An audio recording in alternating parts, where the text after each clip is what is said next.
So I have returned from my vacation and I'm wondering, have they killed Diablo 4 completely yet? Alright, so we got a new patch that we got to talk about. As you can see right here, patch 1.1.2 is now live.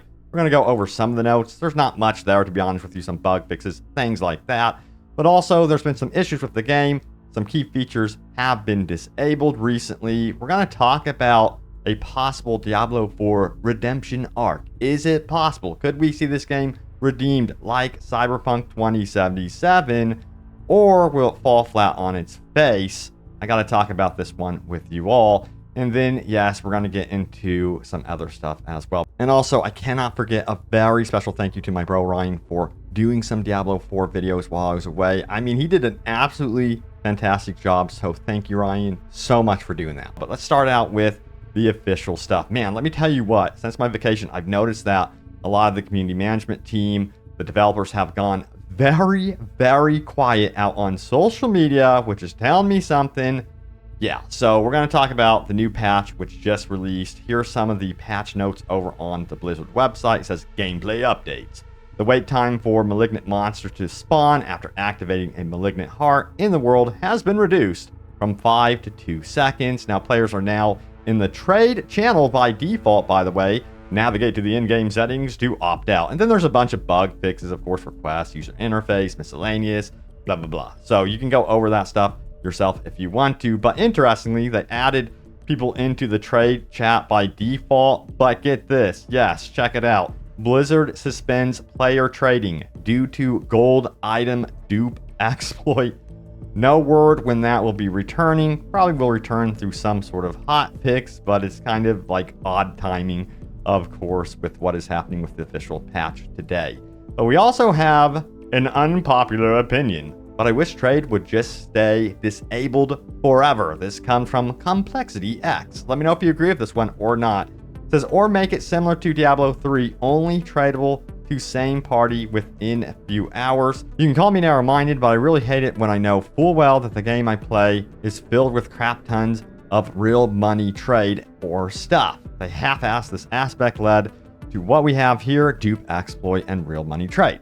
Now, if the game offers alternatives like auction house purely in-game, no real money trade, for an in-game option, then it's great. But trading at Discord, bidding, blah, blah, blah, I really can't get into that stuff.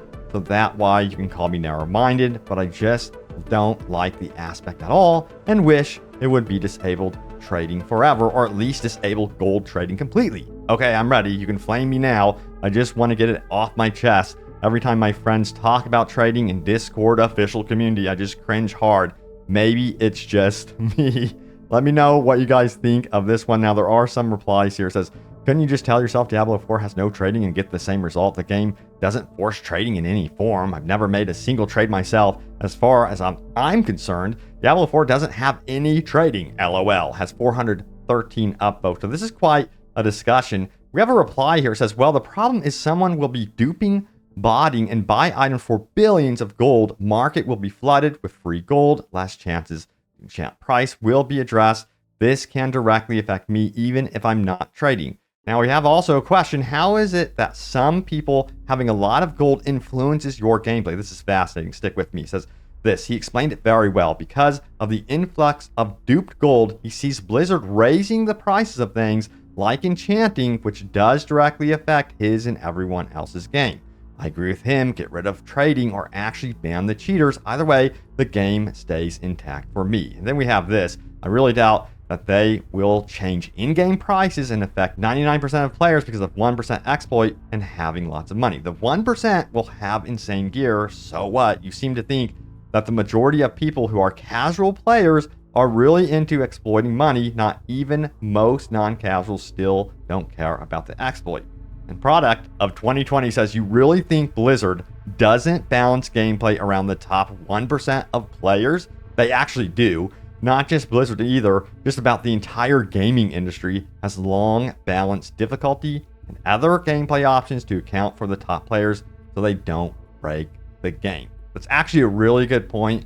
Let me know your stance about trading in Diablo 4. Do you think it should stay, or do you think it's something that needs to go entirely? I'm kind of curious about this one, how you would handle trading in the future. Honestly, they should just handle it by having really good anti-cheat or software that can actually find out who is exploiting their systems and get rid of players. But maybe that's too much money to invest in. I don't know. You never know what Blizzard is thinking, what they're wanting to, see as a worthwhile investment. All right, but yeah, since I was on vacation, there have been some very interesting things that Blizzard has done recently, and it's definitely not helping Diablo 4. Of course, the Act Man picked up on this one. He did a recent video called Diablo 4 somehow got worse. In this video, he really exposes what's happening with the Battle Pass in particular. And then also he talks about how this game is truly designed to keep you in the game, especially looking at your inventory. There are so many things they have done here to limit the inventory to ensure that you're constantly addressing your inventory and keeping the time you're playing in this game up and up. It's not fun, but just looking at the analytics, they need to stop doing that completely. But also back to the Battle Pass. I spoke about this before the game was released, and I said, listen, if there's a problem with the Battle Pass, there's a problem with the seasons, that's going to be the real big issue, because once you start messing around with people's money, they do not forget.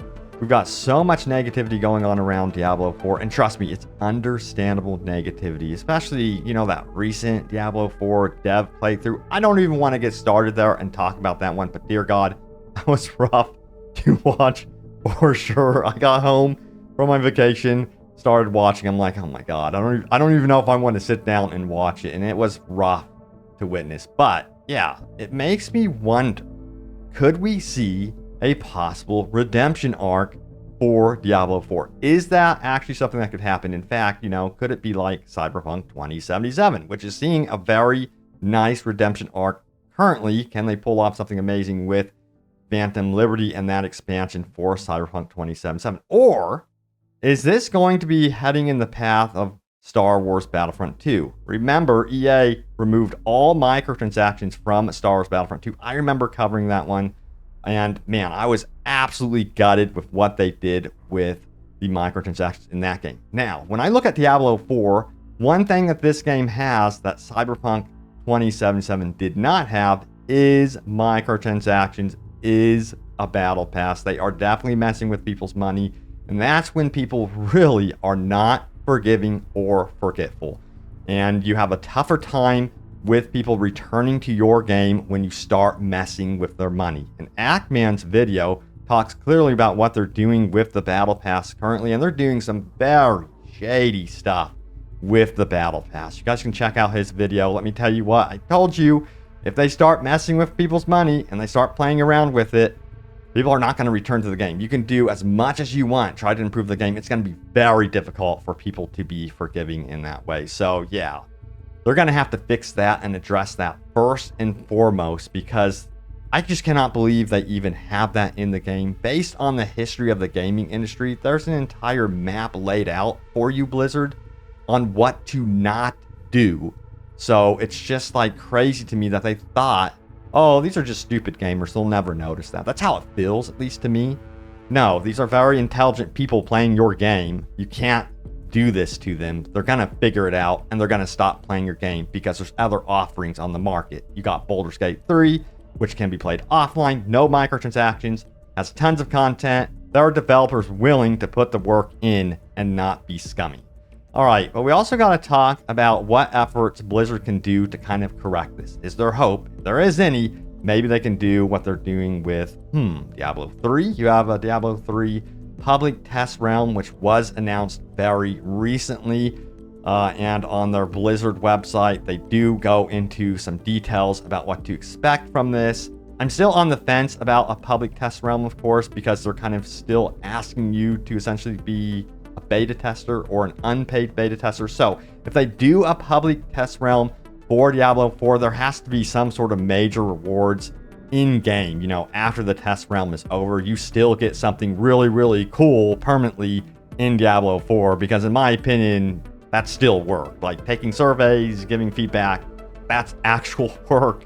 So that's my opinion on that one going forward. But yeah, the community is also talking about some concerns that are happening with Diablo 4.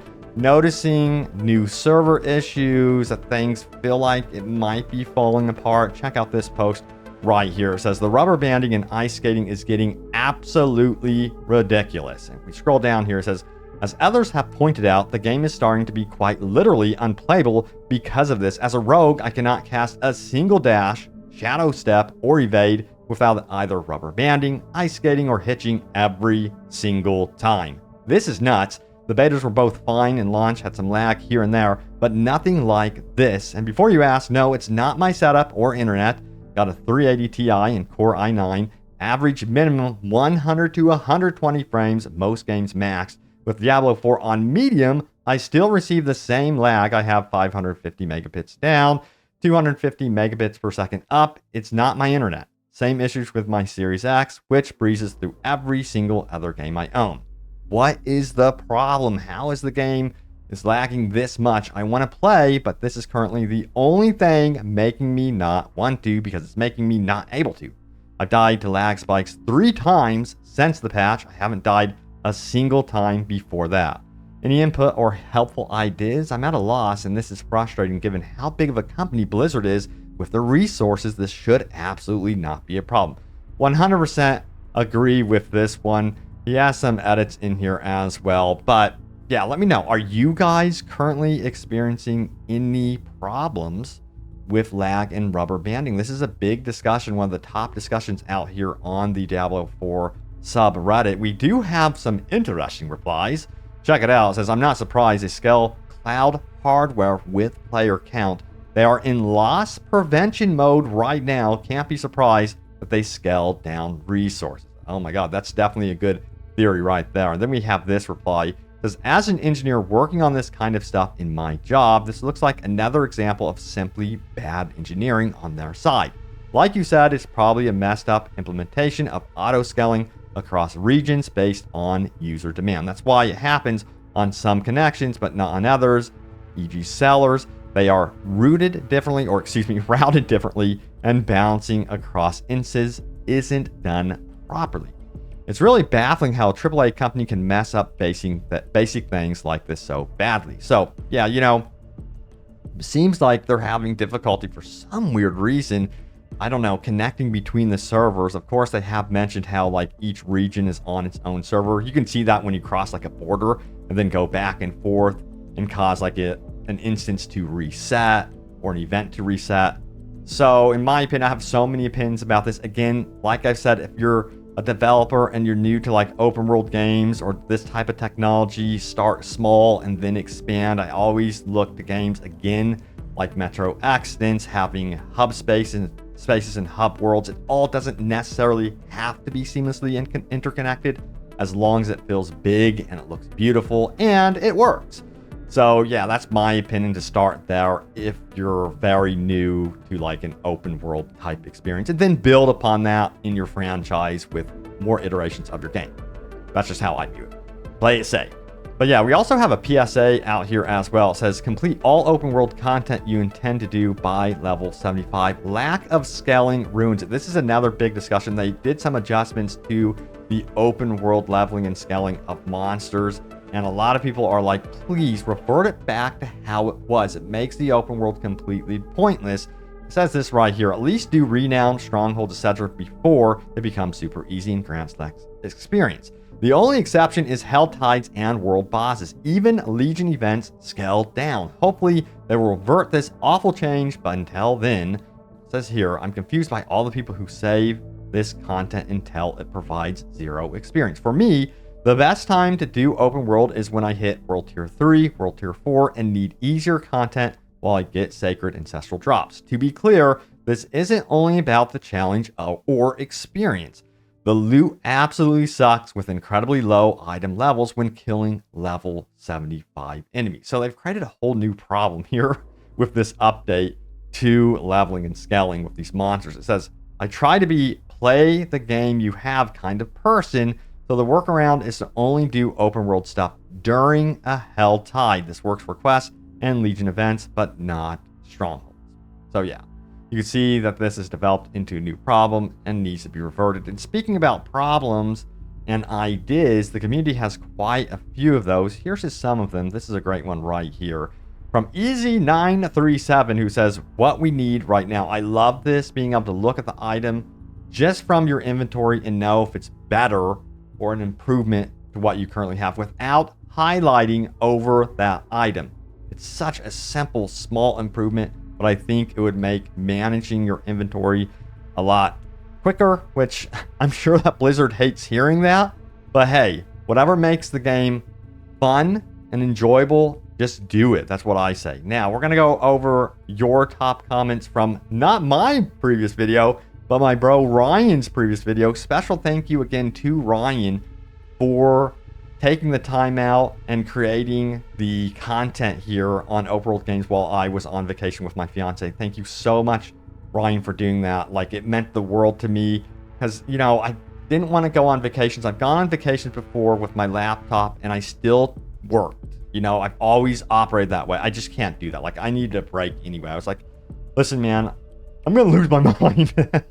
Like, I need a break here. I have been working constantly, nonstop for months and months and months without any type of break. So, yeah, that was actually so refreshing not to have to, like, look at my phone, look at analytics, and oh my God, am I doing well? You know, did I do this right? So yes, thank you to Ryan so much. And he might actually be on the channel a lot more. I actually hope to get him on the channel because he did such a wonderful job. I'm like, bro, you got this. Like, come on.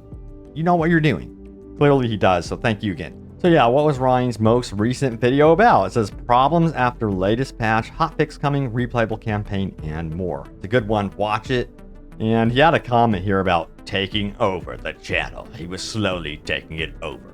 But all right, let's get into this. It says, I think the ultimate getting its own input would be interesting. It would allow them to go through all the ultimates and buff them to make them feel ultimate. I play Sorcerer, and Unstable Currents is the only ultimate that feels powerful to me. Plus, I can easily get into back using the overflowing energy key passive. Yes, moving the ultimate would mess with builds, even my current one, but it would free up a slot on the current skill bar for something else. Even they don't move the ultimate in its own input, I do believe most, if not all, ultimates need to be looked at and buffed to feel special. I agree because, you know, the ultimates are, in my opinion, used more in the early to mid game, and then you start developing a build. At least for most classes that do not require the ultimates, it's kind of like they're wasted.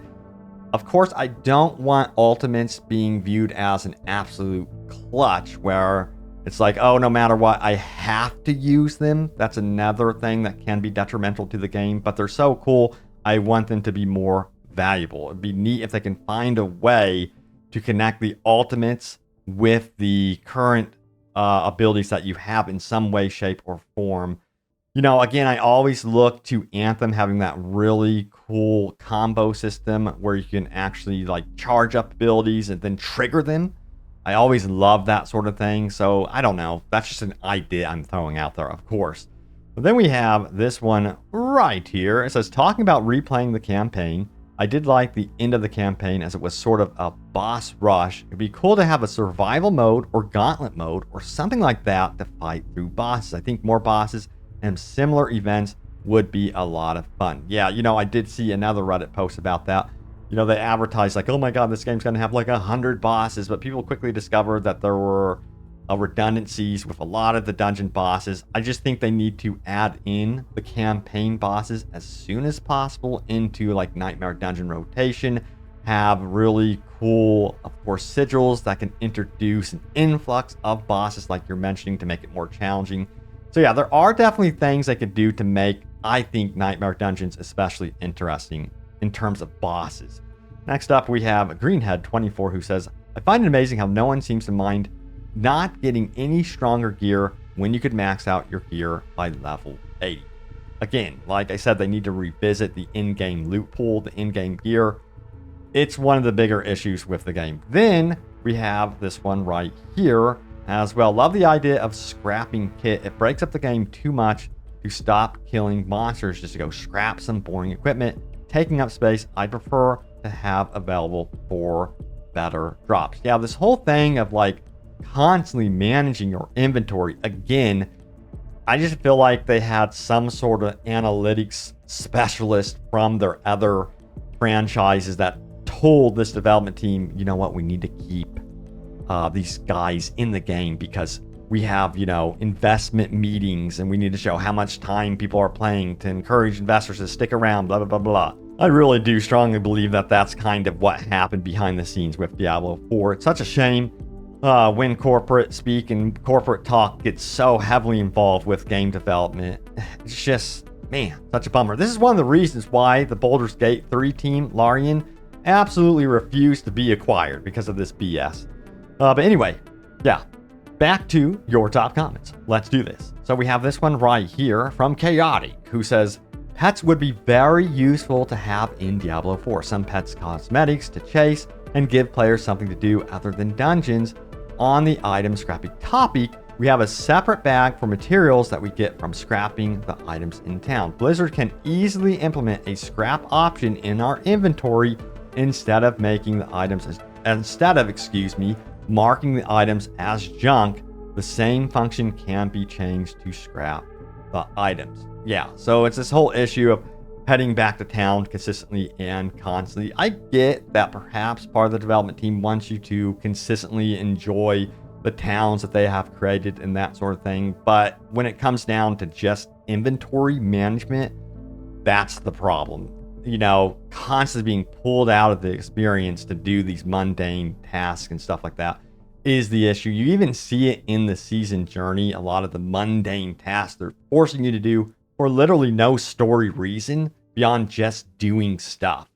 So in my opinion, I always say this, story can be king and should always be like the central focus on doing things. Make it interesting.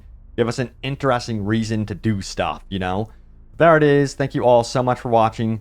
And yeah, always love your comments and ideas. We'll see where this goes. Let me know if you think that this game can be redeemed more like Cyberpunk 2077, or do you think we're sitting in more like a Star Wars Battlefront 2 situation where people are going to have a much more difficult time getting back into the game because their money has been messed with. We're looking at a battle pass situation here with Diablo 4, but yeah, that could be an overblown theory, of course. We'll see. Only time will tell. I think Season 2 will be very, very telling as to what is happening with Diablo 4. We're going to be finding out very quickly if Blizzard is willing to put resources into a game that is clearly on a downtrend right now.